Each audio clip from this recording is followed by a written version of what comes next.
Please welcome the Vice President and Distinguished Engineer at AWS, Andy Warfield.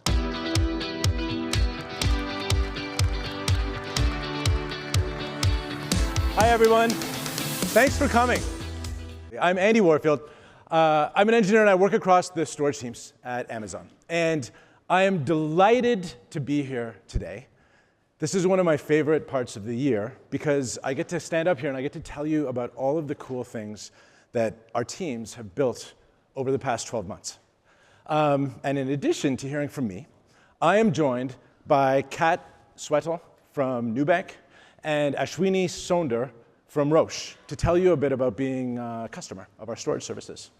And so I'd like to just dive straight into this because I have a ton of stuff that I want to cover with you. So my first question is, does anyone know what this is? This is a film developing canister. So years and years ago, or maybe now, if you're like really into it, if you did film photography, and you did 35 millimeter film and you wanted to develop your own pictures, you would take the little film tube out of your camera and you would get into a dark place because you can't expose it to light. You'd put it inside this thing, you'd add some chemicals, and you'd use this to develop your film. And then you could take the film into the darkroom. And as I was putting the talk together, I found it really kind of a fun exercise to reflect on how film and photography have evolved over the past few decades.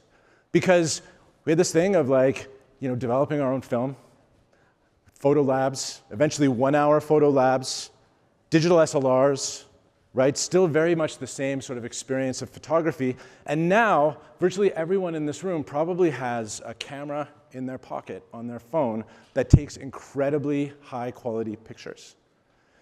Through this entire multi-decade period of time, the process of photography changed incredibly. But the purpose stayed the same. It was about preserving high-quality memories and making beautiful art. And recently, the sort of functionality and the experience of photography has started to shift a little bit more as improvements in similarity search and AI/ML have allowed companies like SmugMug and Adobe to build incredible rich tools by assembling metadata and building extensions on top of the images that we capture. It's really, really cool to see how this works. Now, photography's evolution is actually not all that distant from the evolution of storage all up. Right? If we look at the early years of storage, people were doing stuff that wasn't all that far from film. They were taking disks and media and building servers as storage targets. We saw this progressively move into a more appliance form factor that required less sort of technical skill to operate. And ultimately, both things end up as services in the cloud. Now, today, and I'm just going to call out a thing about this picture. I wanted to find a darkroom picture, and it's really hard to find a darkroom picture that doesn't have a toilet in it. It's like the darkroom of the house. And so, anyways, today, maybe you still are into film photography. You put on a little bit of Coltrane, you go into the bathroom, do some dodging and burning. I am not honestly sure that the experience of 3-year enterprise array migrations has the same sort of like sensation. But to each their own. At AWS, we work with customers at every stage of the progression of storage. We work with customers that have applications that were born in the cloud on top of cloud services. We work with customers that still maintain large on-premise estates of storage and are beginning a journey to the cloud. And our storage services need to work across all of these things. And so today I'm going to tell you about some of the stuff you don't see inside our storage services, some of the things that we're happy to have improved, and I'm actually going to launch a couple of new things toward the end of the talk, which isn't something that always happens in storage talks. So I'd like to start by just giving you a sense of the scale of these systems. 10 years ago, S3 had just under 100 customers that had over a petabyte of data. And we thought that was pretty cool.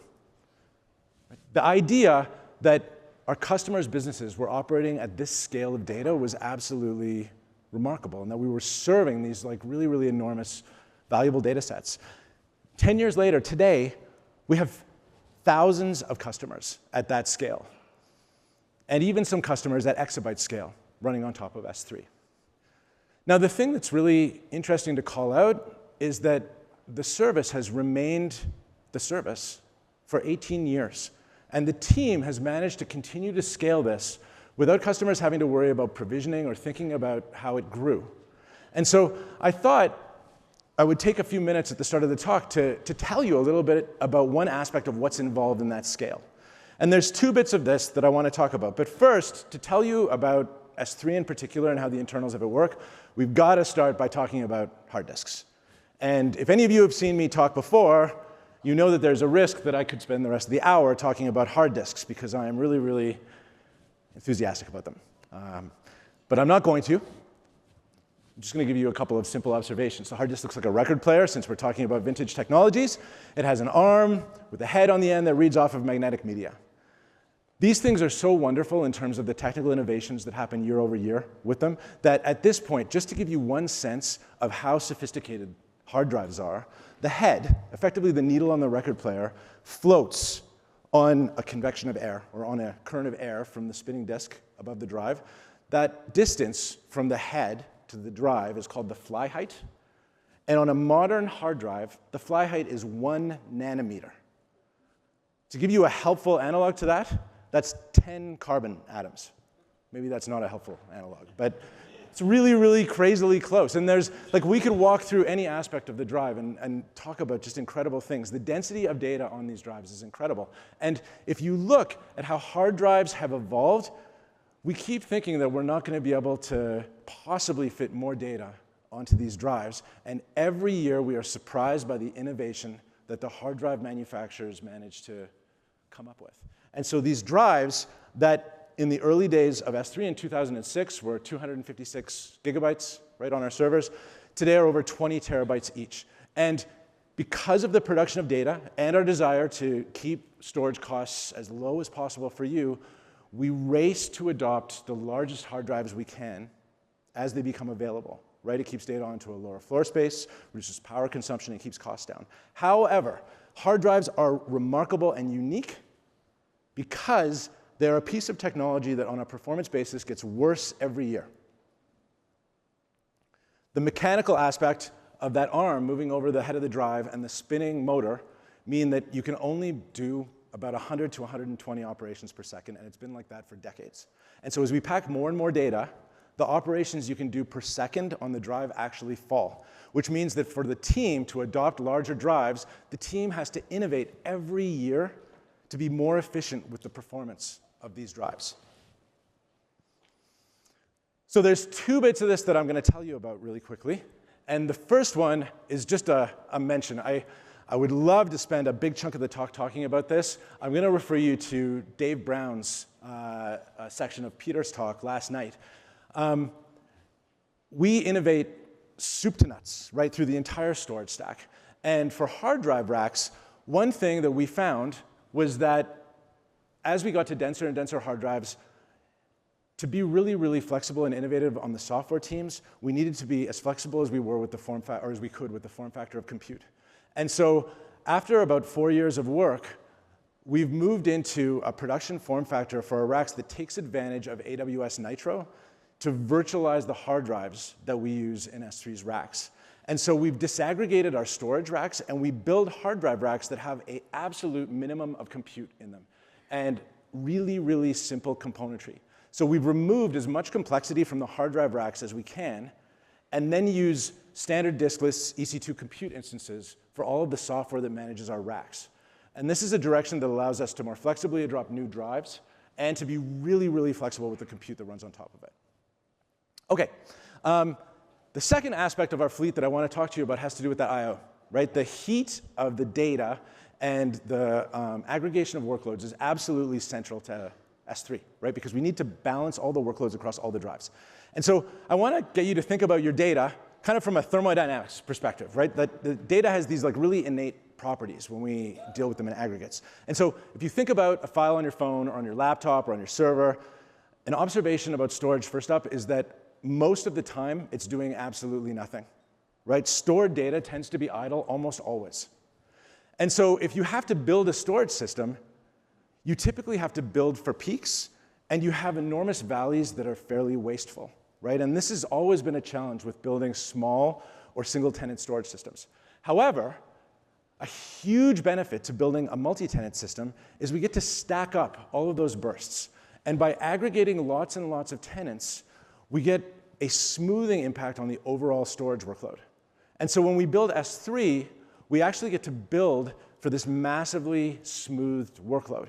And this means that on an individual basis, the S3 customer has access to way, way more storage performance than they could if they were building their own system.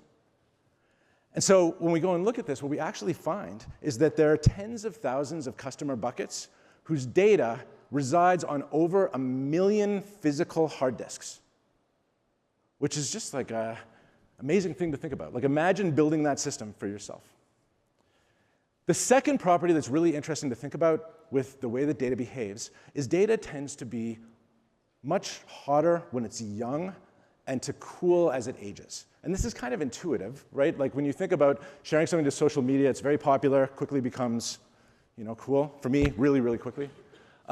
If you're thinking about other domains like medical images, like X-rays or things like that, right? Same thing's true. X-rays tend to be viewed very, very frequently in the first week after they're taken, as they're viewed by various, physicians, and then they go into archive.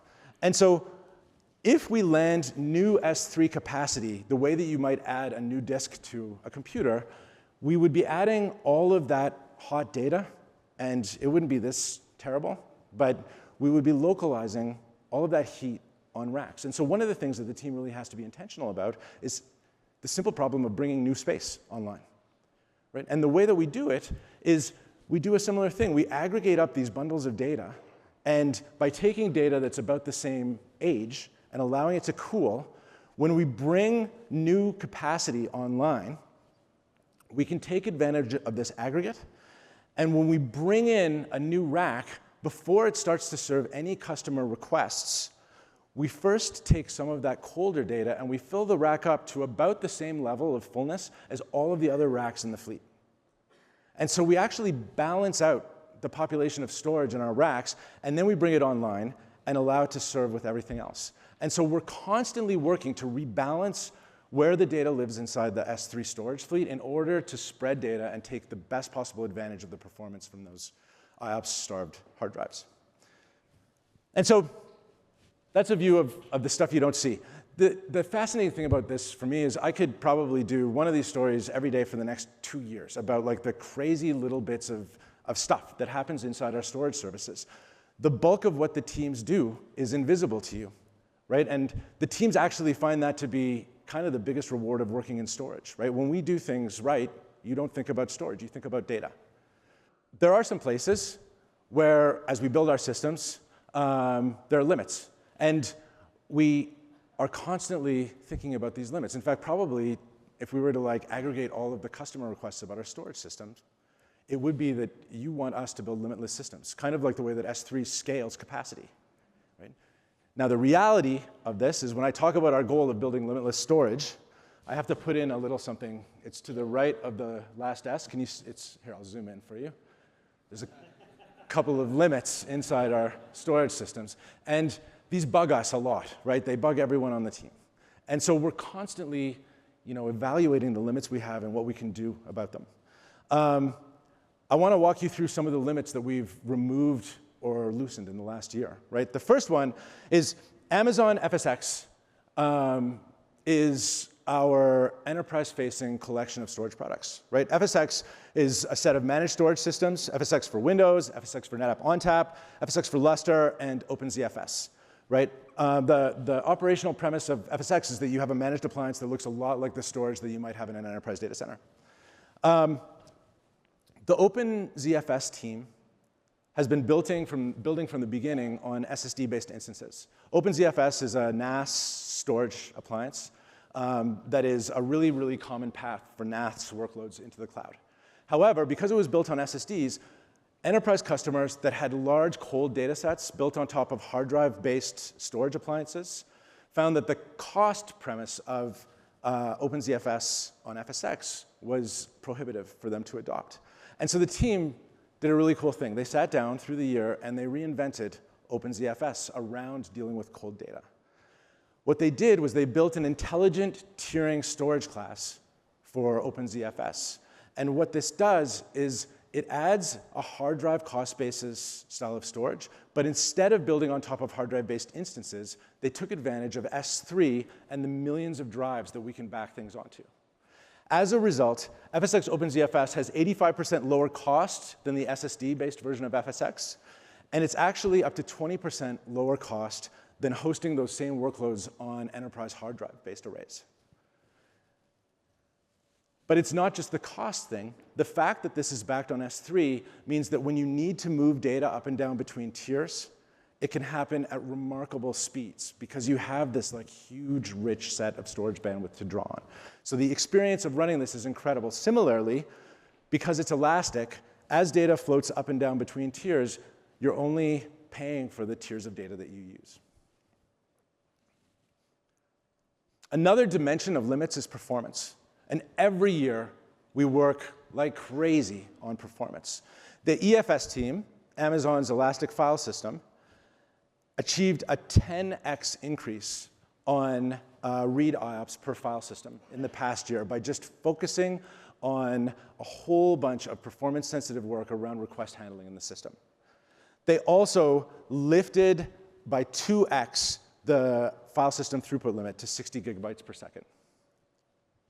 Similarly, the FSx Lustre team, and Lustre has been really, really popular with large-scale generative AI training workloads because of the HPC-style, high-performance file system-style behaviors of Lustre, and they've now achieved a per-client throughput of up to 150 gigabytes per second by integrating with EFA, the Elastic Fabric Adapter.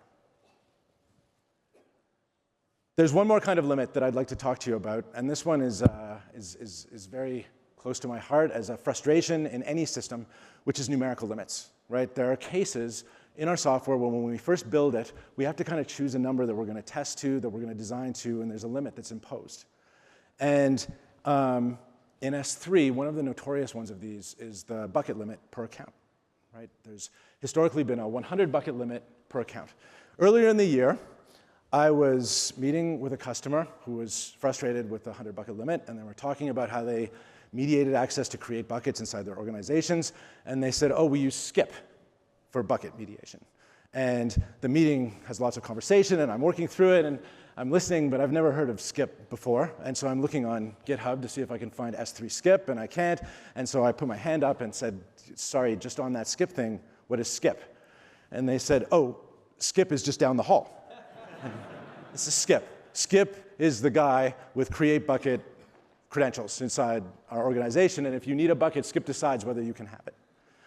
And it's like a fun story, but it's also like a really, really important thing. This limit resulted in a human in this provisioning decision, right? And it's not uncommon to have a skip.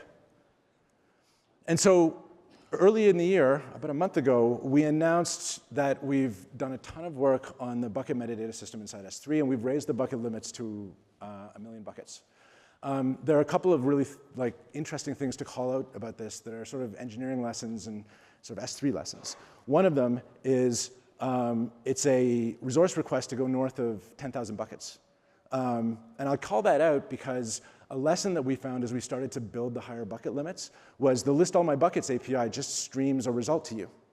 And if you have 1 million buckets, it can actually stream like tens or hundreds of megabytes of bucket information to you. And so we had to page the API. And so this early decision that we made in the product to not have a paged API for buckets ended up not making it possible to frictionlessly raise this limit. We actually had to make a little change to the API. And so 100 to 10,000 with no change is fantastic and works great for lots of folks. But by adopting the API change, you can go much, much further. The other thing that to me is really exciting about this is by removing skip from the decision, this becomes a programmatic feature of S3. Right now, you can create buckets inside loops that are doing testing. You can create buckets to pass pools of data onto your customers that you can set authentication policy or access control policy on top of.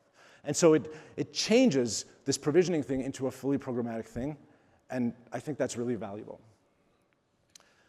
Now, over the past 4 years, since 2020, we've had over 800 storage launches. The bulk of the work that we do is not in here, right? It's stuff like I talked about at the beginning of the talk. The teams are constantly building optimizations to the system that you don't even see, we don't talk about. They're just aspects of transparently scaling storage, and it's really hard and awesome work. Anyways, it's really cool to talk to you about this. I'm going to come back in a few minutes, but first I wanted to let you hear from one of our customers. One of our customers who has direct experience with the bucket limit is possibly the most boring Amazon launch that we've done. So I'd like to introduce Kat Swetel from Nubank to talk about her experiences. Thank you.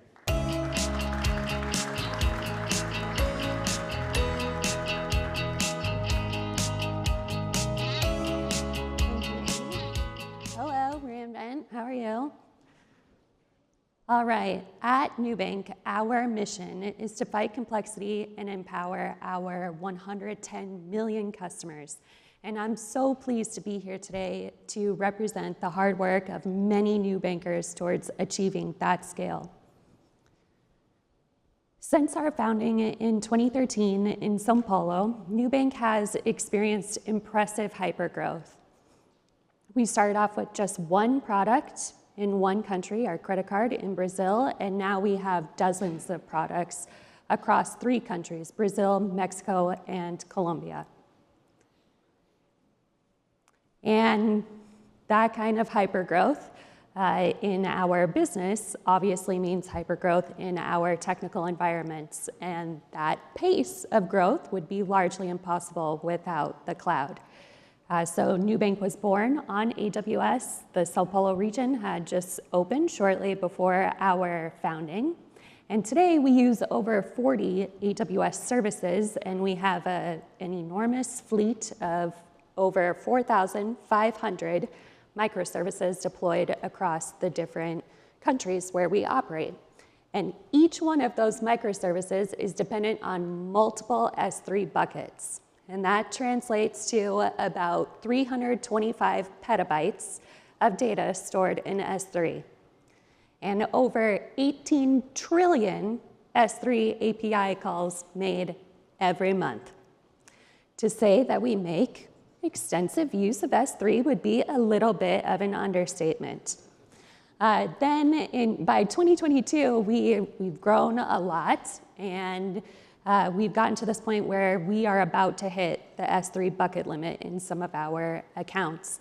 So my colleague Lais and I head off to reInvent, and we meet with some of the fine folks from S3 leadership, and we just beg and plead for an increase on the hard limit of S3 buckets per account. And we were told no, sadly, but it was more of a not yet. We just didn't know it at the time. It was very, very sad for us because S3 is critical not just for our customer growth, but also for the smooth operation of our platforms. So we went back home, went to work, and we came up with an approach for mitigating those limits. So Nubank historically has had very much the you build it, you run it culture, which is great, but then some of the infrastructure capabilities are not centrally owned or governed.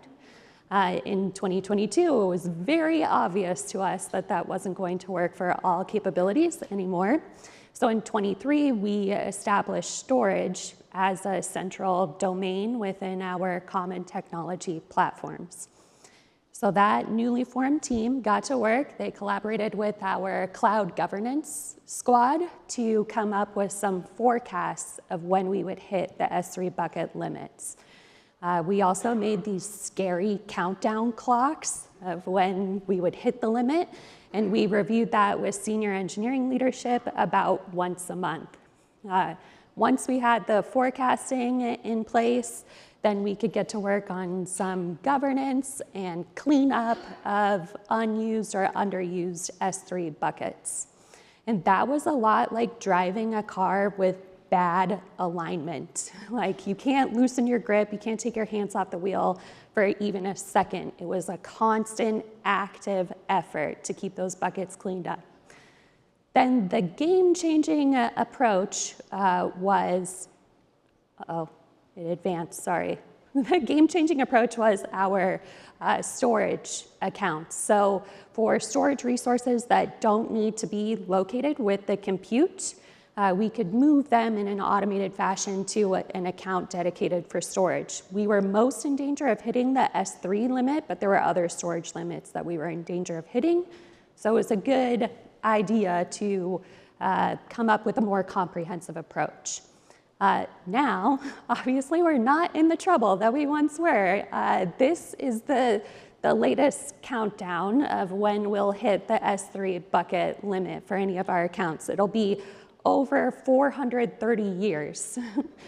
That's using our current approaches, but now it means that we can lean in even more on our use of S3. And in fact, we are leaning in more on our use of S3. So Nubank has this habit of always finding the limits in whatever tools, whatever software we use. And recently we decided that in order to keep up with the scale of the business, we needed to create our own logging platform. And logs are not just important for engineers troubleshooting, but we have plenty of business use cases that require logs. So we created this logging platform in-house that's backed by S3. And as I was sitting there writing this talk, we had our first day where we processed over 1 petabyte of logs. So things are going great. Yeah. And earlier, Andy poked a little bit of fun at the S3 bucket limit as being boring. But in my team, we actually love boring. We think that boring a lot of times is a synonym for reliable and efficient. And we think that the efficient use of boring components is actually what enables higher order innovation and also keeps our cost to serve very, very low. So in our last earnings call for last quarter, we announced that we have an 80 cents cost to serve, monthly cost to serve for an active customer. And that low cost to serve is what enables us to achieve our mission of democratizing financial services and removing complexity from the lives of our 110+ million customers. I, for one, think boring is great. Thank you.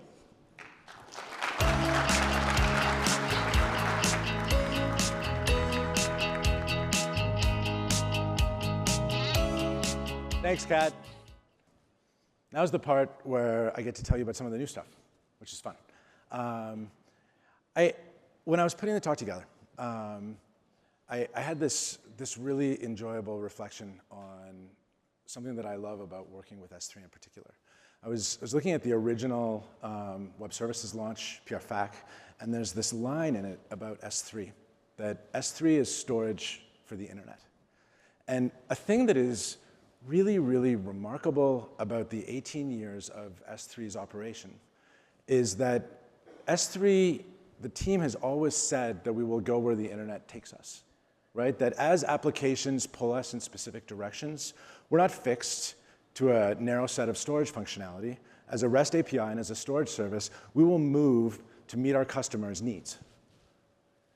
Some examples of this that have happened over the past few years really anchor around the simplicity of using the service. So in 2020, after what was a really impressive amount of engineering inside the S3 namespace, we made S3 consistent. So we removed this eventual consistency property where a write might not be seen right away. You might see an old version of an object after a put, and made it so that within an individual object, a put was visible immediately to other readers. And this kind of relates to what I was saying earlier about limits.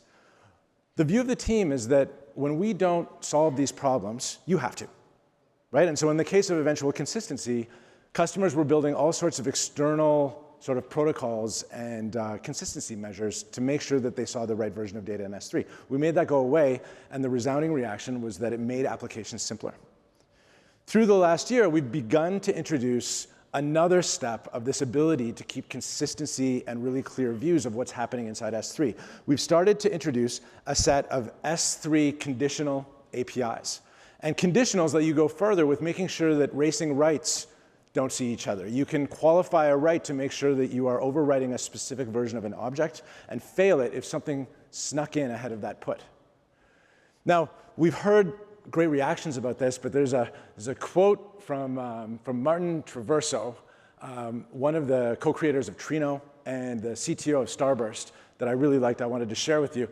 Martin said that these conditionals let us skip the headache of distributed synchronization gymnastics and focus on what matters, creating a simpler, stronger, and downright delightful product for our customers. No messy workloads or costly hacks. So conditionals are a way to avoid having to do external coordination, and they simplify applications on top of S3.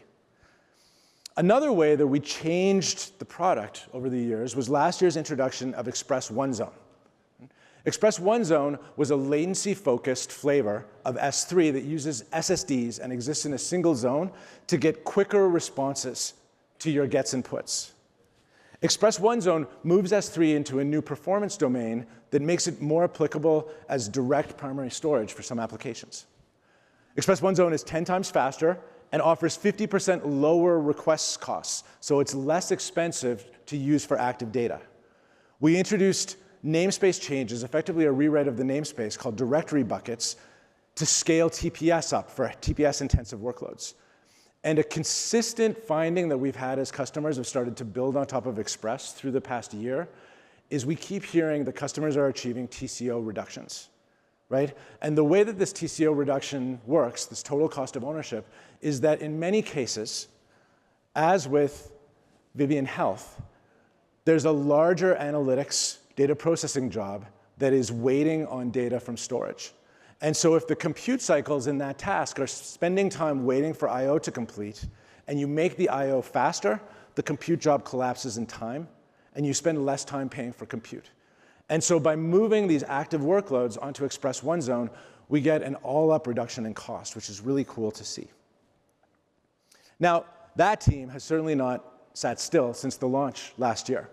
But as with everything that we launch, we immediately shift to listening to you and watching how you use the service. And so one of the things that we found with Express One Zone was that it was being used for active data in two ways.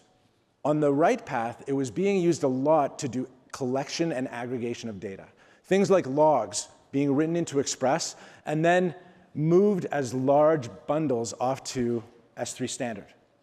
On the read path, Express was functioning as a shared cache for applications that wanted to have faster access to data stored in S3 standard or other regional storage classes. And so the team responded to both of these. On append, we've actually introduced an append API into S3. You can put now to the end of an object in Express as a way of collecting small updates to an object and maintaining a single object before you move that off to S3 standard. On the read path, S3 mount point, which is our file connector for S3, which is used a lot in genomics, media and entertainment, and sort of traditional areas that have a lot of tools that need a file API into object storage. Mount point has added an implementation of a shared read cache that uses Express. So you can attach mount point to an S3 bucket, but tell it to stage copies of whatever you read into Express so that reads from other hosts will benefit from that performance. The other one, and it's a small thing, but it's been very, very meaningful, is adding lifecycle expiration support so that you can bound the amount of time that data sits in Express, which is really helpful if you're using it as a caching tier. OK. I thought we'd just take a moment. That's a nice slide.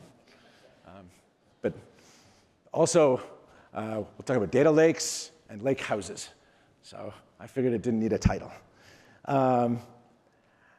Data lakes have obviously been an enormously emerging application pattern on top of our storage services in S3 in particular.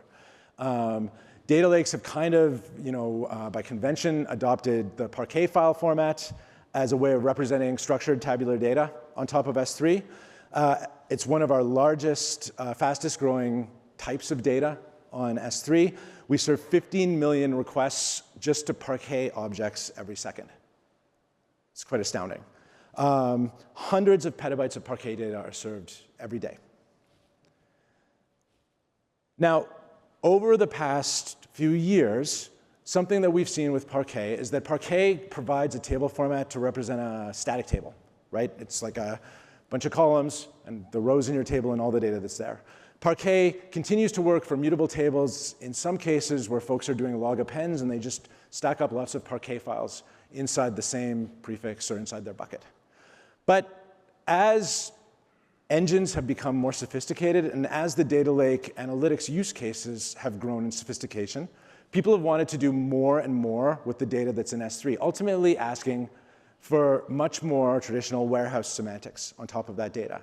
And so after a lot of that driving, over the past few years, we've seen open table formats, most notably Apache Iceberg, emerge as a metadata layer in object storage above Parquet that allows you to build first-class tables that support insert and update operations. So what Parquet does, or what Iceberg does, is you end up with your data in Parquet and these descriptive metadata files. If I want to add some rows to this table, I write those new rows into a new Parquet file, and I write some additional metadata, and I update the top-level link to the root node of this table to say that there's some new stuff. And by reading the manifests and the metadata in Iceberg, an analytics engine can figure out which rows are in which Parquet files. And Iceberg includes a whole bunch of optimizations to limit the number of Parquet files you have to look at to answer a query. It's effectively building the metadata of a file system or a database storage engine in object files above S3. And while it's really powerful, the experience of running the system has been that as customers use it over months, they find that they aggregate and build huge collections of Parquet files, even with small update rates. Now, the way that Iceberg deals with this is inside the Iceberg open source distribution, there are tools to do compaction, right? So you can compact small Parquet files into large Parquet files to build query performance up. You can collect deleted snapshots and so on. But it's on you, the Iceberg user or the customer, to do this work. You have to maintain the data. And so what we increasingly heard was that operating Iceberg at scale was fairly painful, right? It was a fairly effortful thing. And so, after working with some of our largest Iceberg customers, I'm happy to announce today the release of S3 tables. S3 tables are a first-class managed Iceberg table abstraction inside of S3. These tables have their own bucket type, table buckets, and there are three things that I'd really like to call out in terms of really interesting aspects of building this as a first-class S3 primitive. The first one is because we know the data is Iceberg data and it's structured table data, it allows us to make a bunch of optimizations inside the namespace and the storage stack to get great performance for it. And so Iceberg tables running as S3 tables receive 3 times faster, up to 3 times faster query performance, and 10 times faster TPS, or higher TPS. Because we present each table effectively as its own resource endpoint, you can set access control policy with IAM on a table basis and get table-level first-class access control for tables in S3. And finally, we take on the task of doing table maintenance and optimization. And so for tables that are stored inside S3 tables, we continuously scan and optimize that table content. And so what this means is if your workload is doing low-rate updates or even relatively high-rate updates and you're producing lots and lots of small Parquet files, we will go through and optimize it and produce larger files that chunk data together and get better performance on the query read path. S3 tables are fully integrated in preview with the entire suite of AWS Analytics Service. We have support from Firehose for ingestion and out to QuickSight for building dashboards and visualizations on top of your data. We also have launched open source connectors for Apache Spark. I really want to just quickly give you a tour of this. It's hard to do an end-to-end demo of tables, but I want to give you a snapshot of some of the places where this is integrated with the rest of the AWS stack. So this is the S3 console. You saw the table buckets tab on the left.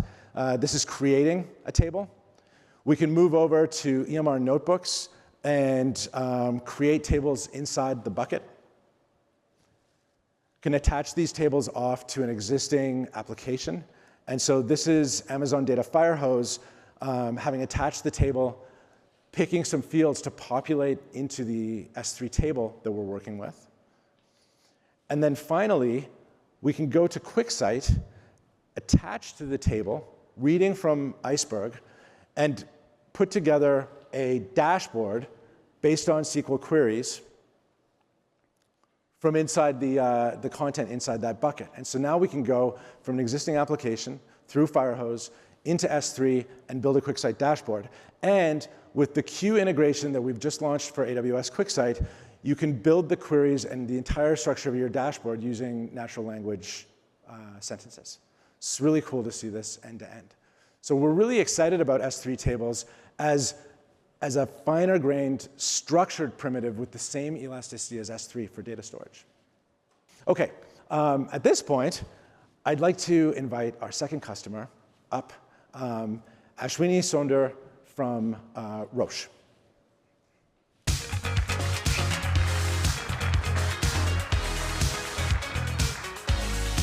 Thanks, Ashwini. Randy, for having me here. Good afternoon, everyone. Let me start with a trivia question. Which industry contributes to the maximum data volumes that's being generated? Any guesses? Yeah? I thought media as well, but it's healthcare industry. The healthcare industry contributes nearly 30% of the data that's actually being generated across all sectors. So Roche is a global leader in healthcare. We are one of the largest biotech companies and leading supplier of in vitro diagnostics. Ultimately, what we are striving for is advancing science so that we all have more time with the people we love. Data is not new for the healthcare industry. It has always been there, and it's gaining significant importance over the years. Data is instrumental from the drug discovery to development and up to the point of care for patients. The focus on data has enabled us to deliver more innovative and life-saving medicines and solutions to patients all across the globe. Before I go into the details of data and technology and how we are actually leveraging that, I wanted to take a moment to set the stage. In the broader context, right, the demands on the healthcare systems are changing dramatically. To start with, what does this actually mean for us? One is we have an aging population. Two, we do know that the healthcare resources are continued to be stretched. The recent pandemic has been a great example. And three, our needs as patients is evolving as well. What I find extremely fascinating is that we as patients, we have far much more increased awareness, and we are empowered to understand our diseases, our healthcare conditions, and actually manage it in a much better way. By 2025, it is expected that the annual growth rate of data for healthcare alone will reach 36%. This is by far, it's faster than manufacturing, which is at 6%. It's faster than media, which is at 11%. In this wealth of data is the potential for greater data-driven innovation in medicine and personalized healthcare. Data is central at every stage of the value chain, from the early discovery to the point of care. For us, in order to be able to truly generate insights, to understand the unmet needs, we need to be able to look at data across the value chain. Only 5% of the data is coming from the randomized clinical trials. The 95% of data sits in the real-world setting. The challenge, though, is that the real-world data is highly unstructured. It's in every format: images, audio messages, videos, pictures. And to transform unstructured data into structured data where the key insights sit is extremely challenging for us. The majority of healthcare and research data is unstructured, which, as with any other unstructured data, imposes challenges from transforming it to integrating to processing, compute, and so on. So it is essential for our data ecosystem that we establish this in a highly connected way, and it's collaborative, that we are able to build and share the insights that we create. And this is only possible by introducing data as a product thinking in the large organizations.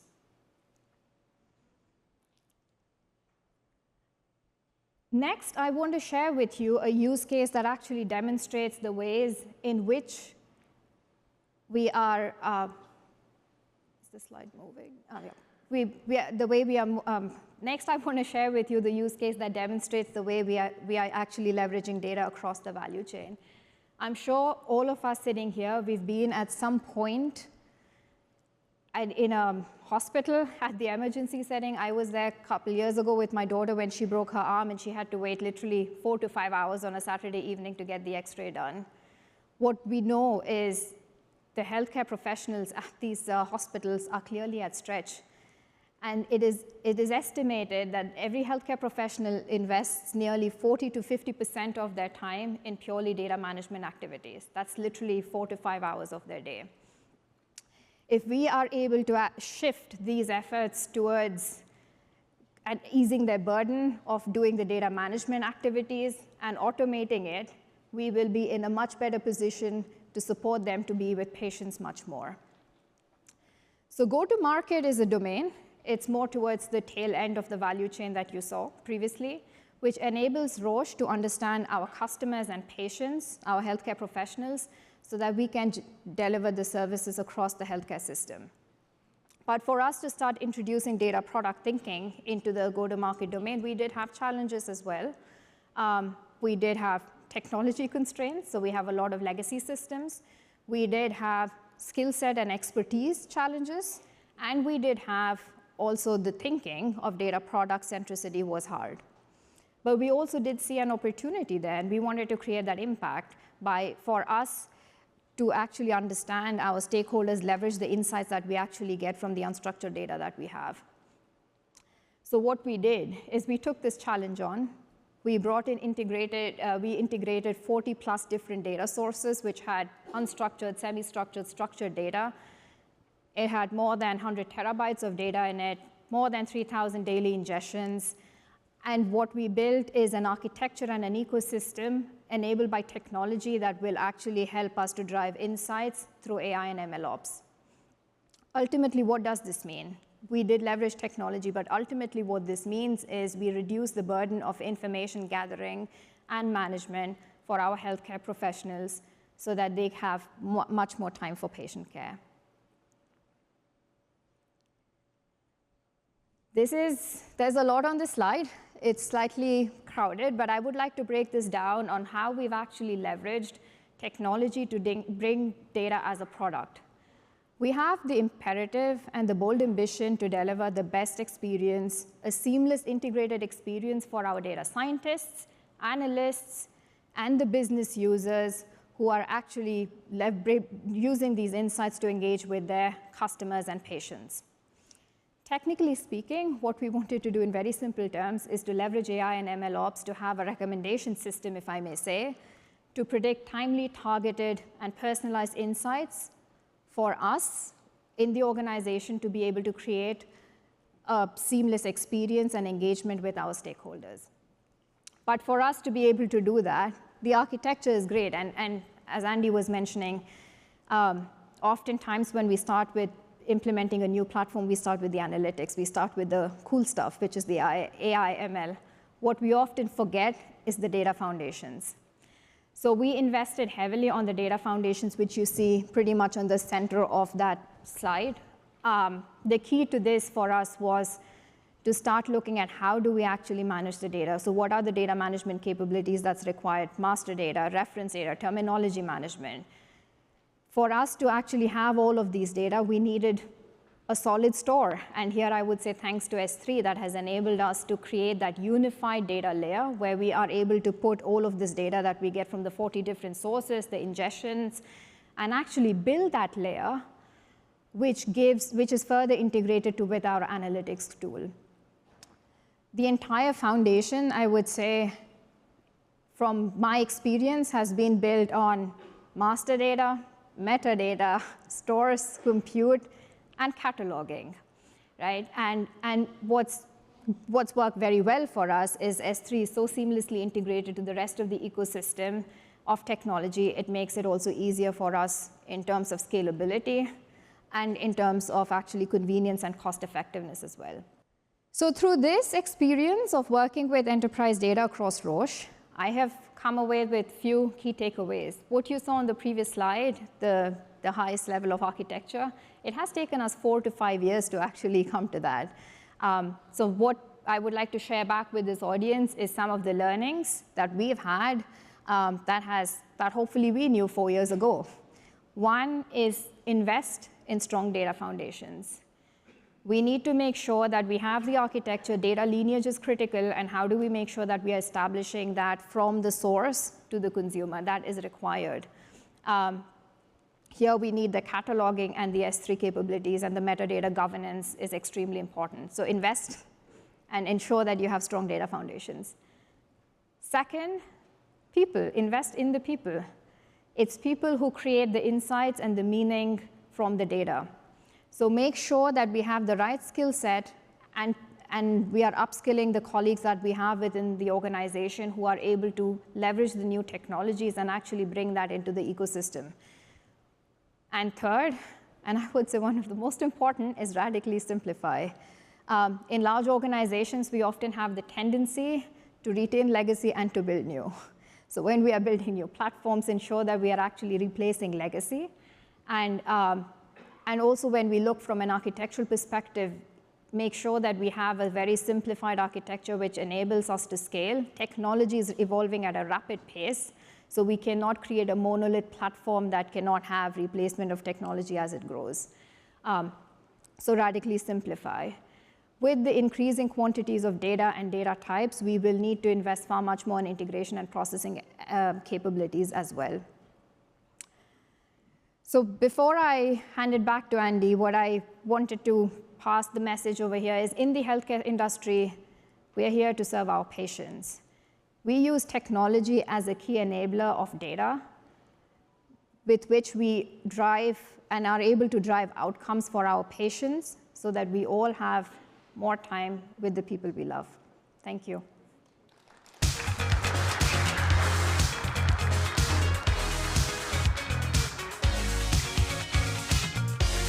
Thanks, Ashwini. OK. There were two things that I really thought stood out to me about what Ashwini just told us about. The first one is this story of working with unstructured data across an enormous organization and being able to pick bits of data from different teams and bring them together for applications is a really, really incredibly cool emergent thing. And we're seeing it in almost every type of customer. And it's just really rewarding to see how the establishment of a data lake, an analytics practice, sort of structured data allows our customers to move faster like this. The second, and maybe a little bit more specific thing that I just want to call out about the way that I hear Ashwini and some of our other customers talking about this pattern is this term data product, right? And the way that this term is used is really to describe the idea that there is a set of data that's got some value to the organization, and it takes a bit of work, right? It needs some curation, some cleaning, right? It possibly has catalog integration or even an API specific to the data type, and it's going to be a central value inside the customer's business that other teams will integrate with. And it's a helpful way to think about working with large volumes of data.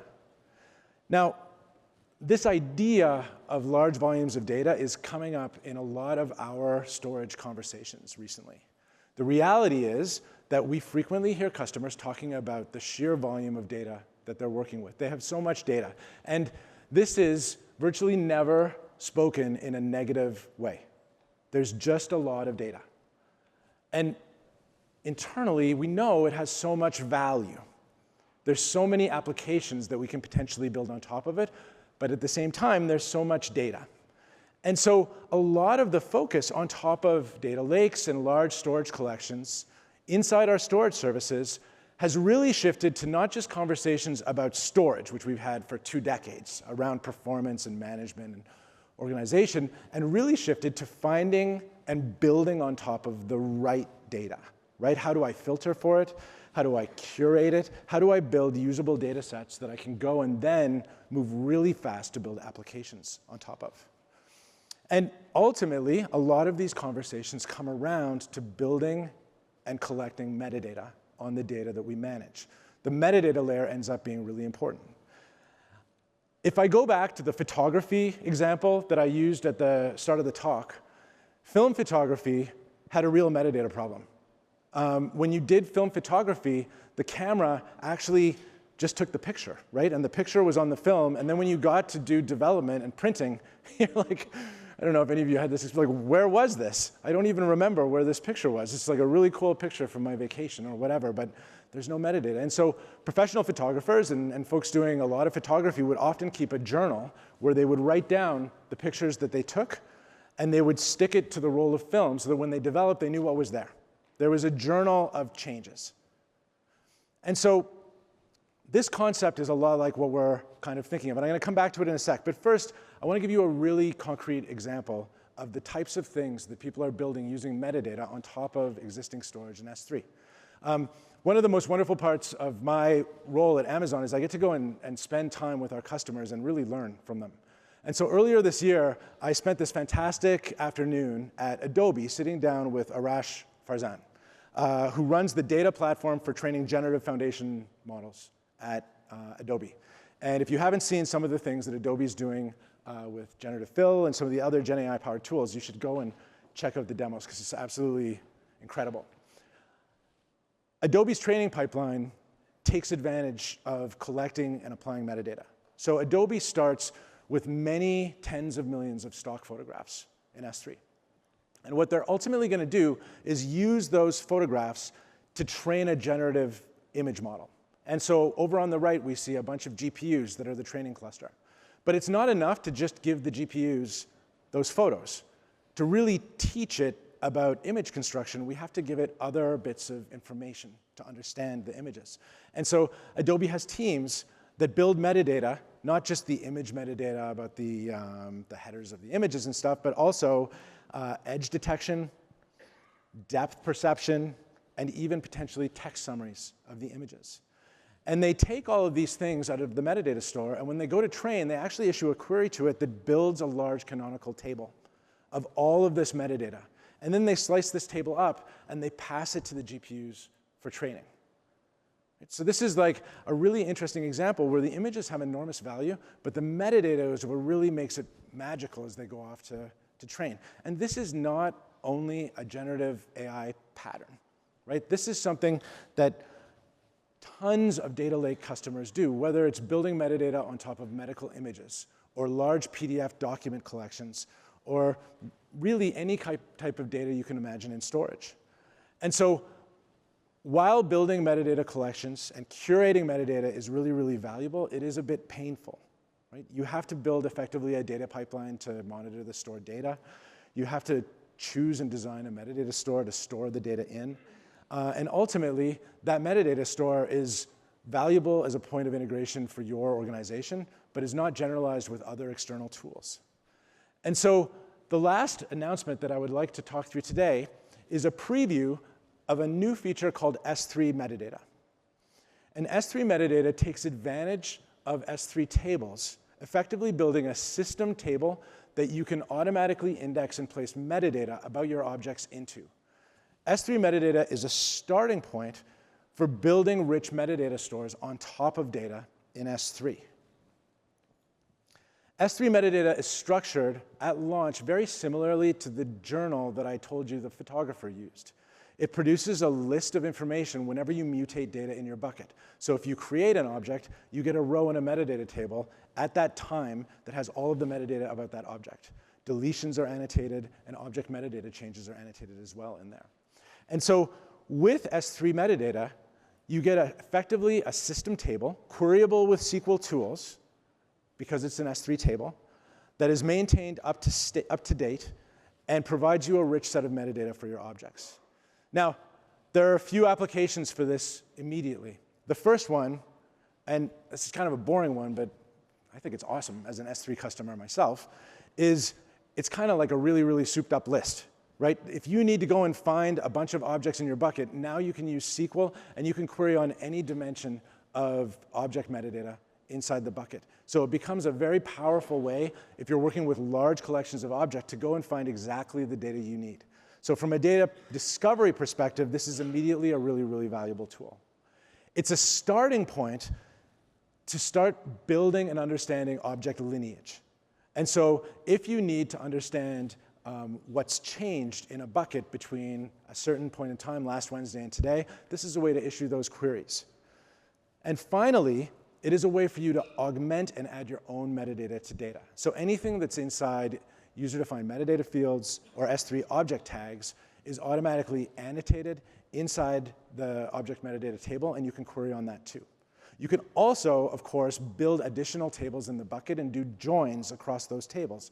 And so you can build very rich indexes of the objects that you have.